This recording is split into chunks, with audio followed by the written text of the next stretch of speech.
So yeah, with the frog situation, that actually happened. Like that right there was the most craziest thing. Yeah, cause I didn't know men. I didn't have anybody like manly to come get the frog. My son was scared. So but um yeah, so I end up so I think it was around this time too, because they ended up having to start looking for another place to stay. I'm trying to figure out if that's the time. Yeah, they ended up having to find somewhere else to stay at this point, because no, it was way before then. Yeah, because they didn't even stay in that house long, because what I think happened, because mind you, like I said, they were nasty. So not the two oldest ones, the rest of the three. So the church member that owned that house, I believe, did a whole pop-up on them, because I remember they didn't even stay that. I think they only stayed like 3-4 months. That's how nasty they had ended up getting this house. Like, it was infested with roaches. When I say infested, like, you will put something down and it'll already be in the daylight. It'll be getting attacked.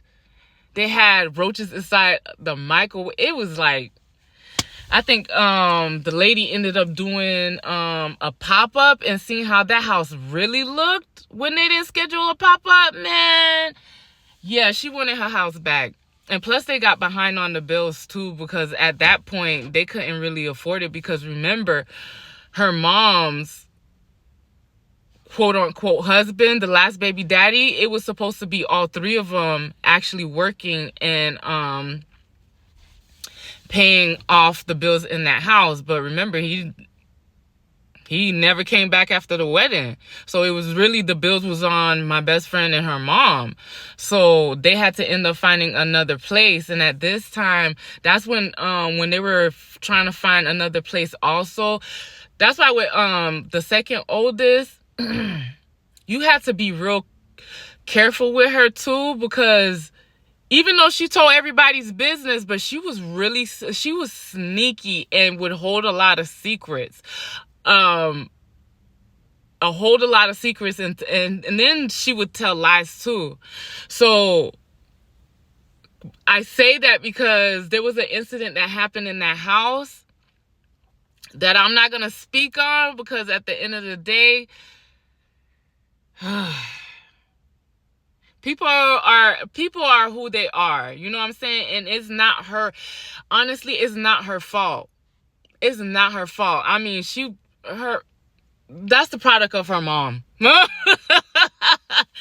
so sorry. Like I said, like, they got a really bad dark cloud over them due to their mom, like, creating all these generational curses upon her kids. So she ended up the way she was because of her mom. Like, she didn't have a good example of what a woman should be carrying herself like. So getting past through that, because that's what really broke the two oldest relationships, when my best friend found out what happened. But I also noticed the second oldest getting depressed too, because mind you, the guy that she was married to, he didn't have papers. So we kind of figured out and then, I used to go in her room because she wouldn't socialize a lot of times. So I would purposely just go in her room and just kind of mess with her and talk with her and stuff like that. And I know she would feel like he only married her for papers. And and then he would only come over just to get his hair rebraided. So it's like, okay, at the time he wasn't working, but then when he got a job, he would come over like every other weekend. But then again, they stayed, Wesley Chapel at that time, it was a little distance from where he stayed at. So that's why he said that he didn't come. But it was like, that's your wife. Like, even when you wasn't working, why wasn't you trying to come over there and see her anyways? And that's what she was feeling like, you know, now she feels like really stupid because she feel like he basically married her for papers.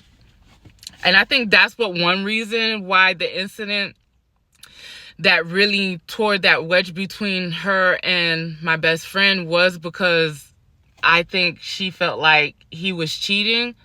So yeah. So anyways, so